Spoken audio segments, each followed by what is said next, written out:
Faint murmurs ripple through the air, courtroom whispers, the quiet shuffle of papers, the distant clatter of a gavel. A judge clears his throat. A bailiff shifts in place. The weight of the moment presses against the walls, thick, suffocating. Then, chaos. Gunshots tear through the silence. A woman screams. Someone knocks over a chair in a desperate attempt to flee. The gavel slams wood, an empty gesture drowned beneath the panic. Footsteps scatter in every direction, colliding, scrambling for an escape that doesn't exist. And then, nothing. Stillness. Security footage freezes on its final frame before cutting to black. The room, once a place of order and law, is reduced to wreckage. Bodies strewn across the floor, the echoes of terror still clinging to the air like something alive. A case that should have ended with a prison sentence became a bloodbath no one saw coming. This wasn't an impulsive outburst. This wasn't a crime of passion. This was precise. Calculated. A move made by someone who refused to be caged. The question isn't just why she did it. The real question is, who did she fear more than the law itself? Was this an act of desperation, or something far more frightening? The story now shifts to the woman at the heart of the case. She is a 34-year-old Black American, admired for her intellect and determination. Known for her academic achievements and professional success, she was regarded as a respected figure in her community. Yet behind her confident smile lay secrets that few could have imagined. Her past held no records of violence, no history of conflict, only a trail of quiet excellence and careful planning. Friends and family recall a different side of her. One close friend said, she wasn't a bad person, but there were signs. Another remarked, she was always calculating, always 2 steps ahead. These memories hint at a complexity that challenges our understanding of the events that unfolded. How could someone so measured and respected end up facing charges for a crime that defies all expectations? The mystery deepens with questions that remain unanswered. What drove her to fear the prospect of spending her life behind bars? Some believe it was the weight of a past mistake, a financial misstep that spiraled into a far greater ordeal. Others whisper of a warning she once issued in confidence. An old friend recalls a conversation that took place just days before the trial, confessing, "I remember her voice trembling as she said, 'If you think this is the end, you haven't seen what's coming.'" That warning leaves us wondering, did she foresee a consequence far beyond a prison sentence? Every detail adds another layer to this complex case. Was her act a desperate bid to escape the confines of a system she feared, or was it something driven by a deeper, hidden terror? This narrative is more than a true crime documentary, it is an unsolved mystery that challenges our ideas of justice and morality. As we continue to follow the evidence and hear the voices of those who knew her best, one question remains at the forefront: what secret did she carry that made the courtroom her final battleground? Stay with us as we peel back the layers of this real crime investigation, keeping in mind that every fact presented is drawn from verified sources and out of respect for the victims and their families. The trial unfolds like a tightly wound clock.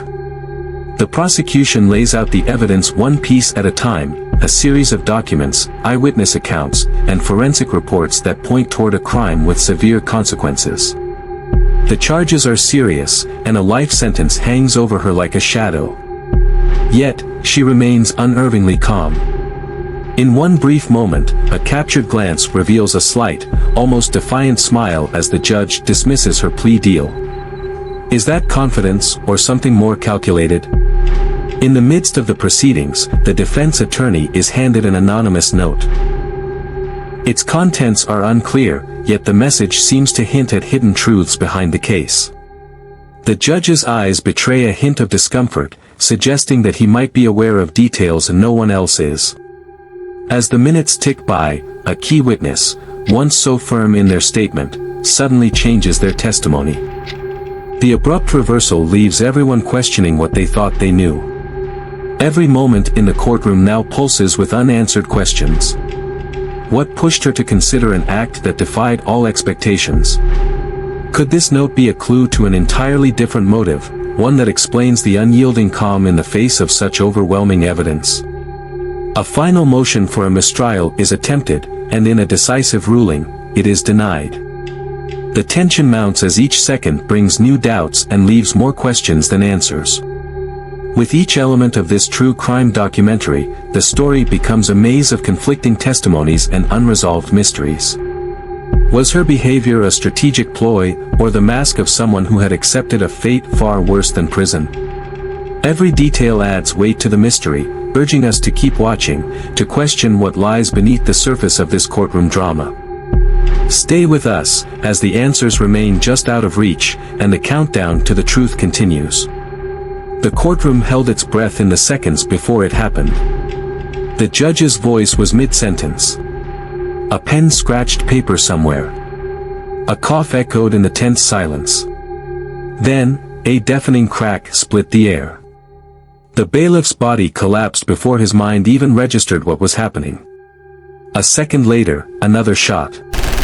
Screams shattered the rigid order of the courtroom as panic swept through like a storm. The exits, locked. The realization came too late. She stood at the center of it all, unmoving, eyes calculating, weapon steady. It hadn't been found in the routine security check. How had she gotten it in? A planted weapon? A hidden compartment in the courtroom itself? Theories would spiral for years, but in that moment, only one fact mattered: she was in control now. Every move was deliberate. Each shot, precise. She wasn't firing wildly. She had a plan. The judge, the prosecutor, a key witness, who was the real target? Or was there never just one? The defense attorney, her own attorney, raised trembling hands, pleading. "You don't have to do this." Her expression didn't change. A slow turn of the head, almost thoughtful. Then, another crack. Another body crumpled.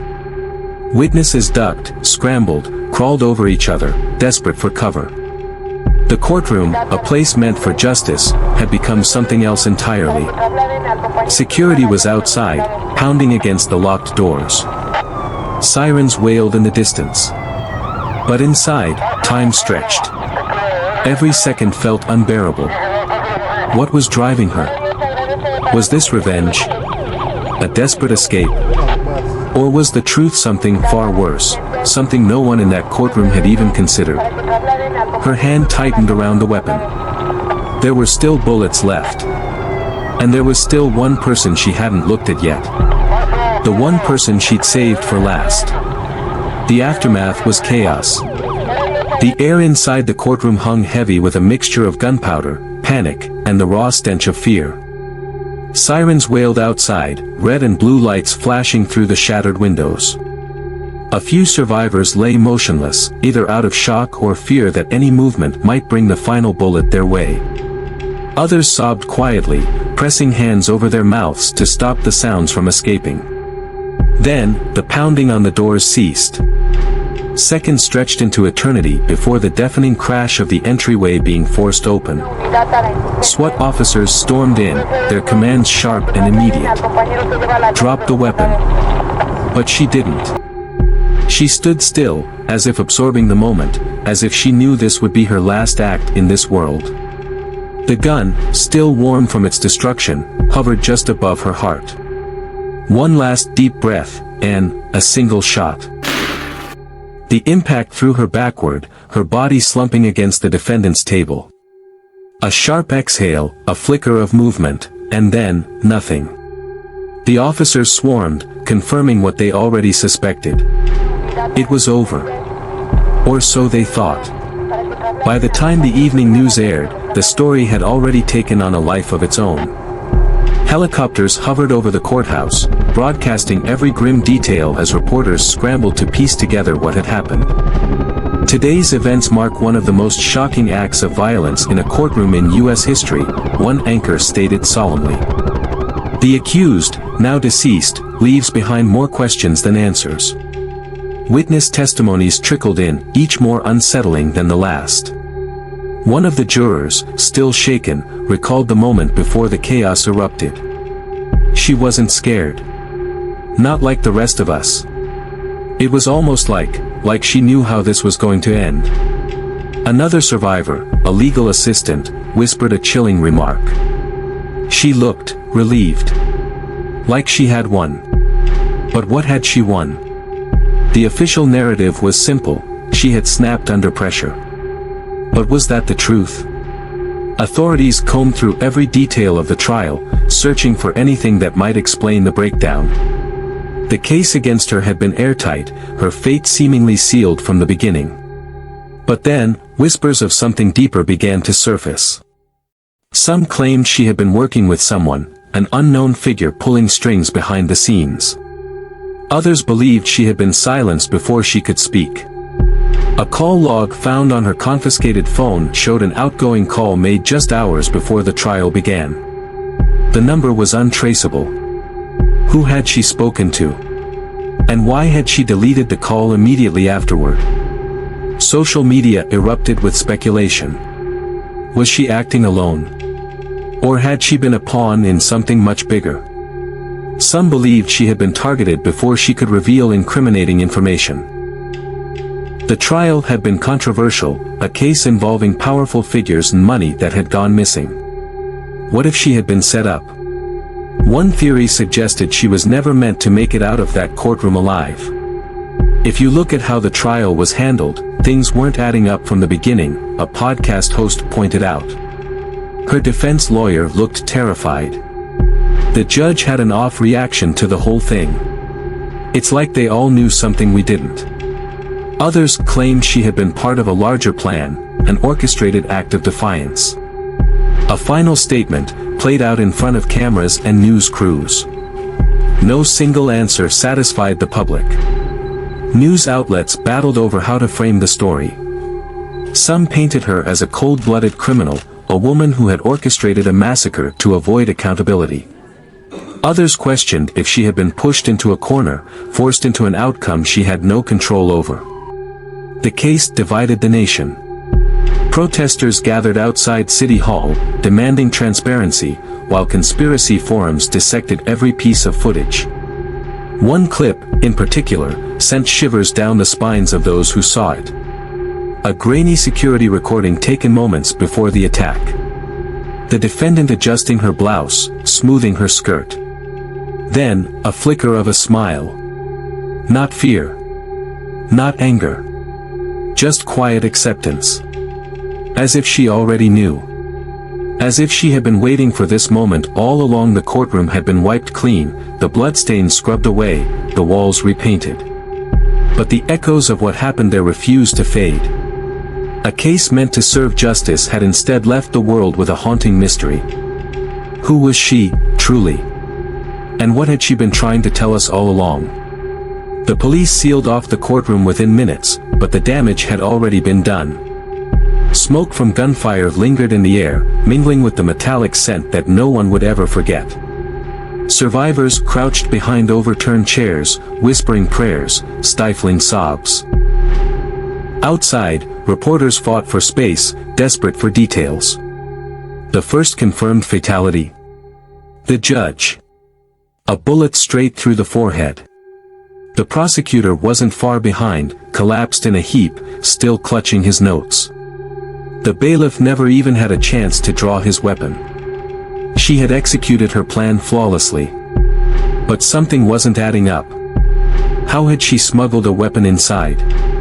More importantly, how had she moved with such precision, taking out specific targets as if following a list?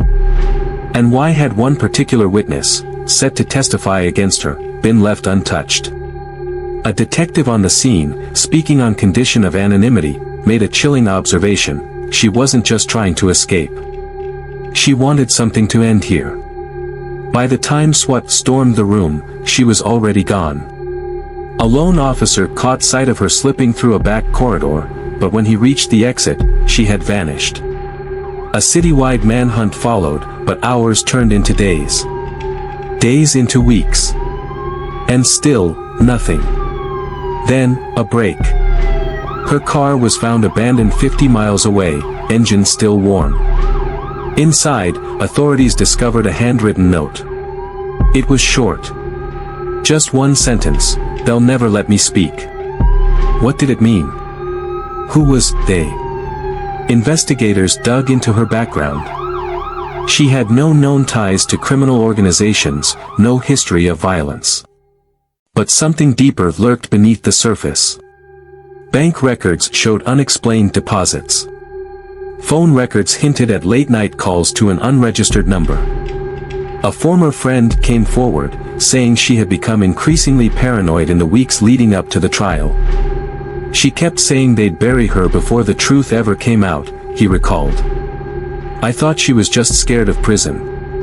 And then, the voicemail. A reporter received it first. A garbled message, time-stamped the night before the massacre. Her voice, distorted, frantic: "It's all happening like I knew it would, but at least I won't go alone." Theories spread like wildfire. Some believed she had uncovered something bigger, something powerful enough to silence people in broad daylight. Others insisted she had been unstable all along, a woman unraveling under pressure. Then, the final twist. Weeks after her disappearance, law enforcement raided an abandoned warehouse on the outskirts of town. Inside, they found a chair. A single chair, positioned in the center of the room, facing a wall covered in photographs, judges, lawyers, officers, journalists. And in the middle of them, her own picture. Scrawled across it in red ink, "They made their choice. Now I make mine." The case remains open. Some say she's still out there, waiting. Watching. Others say she never left that warehouse alive. What do you think? Was this a woman pushed to the edge, or was she always dangerous? Let us know in the comments. And if you found this case chilling, make sure to subscribe for more.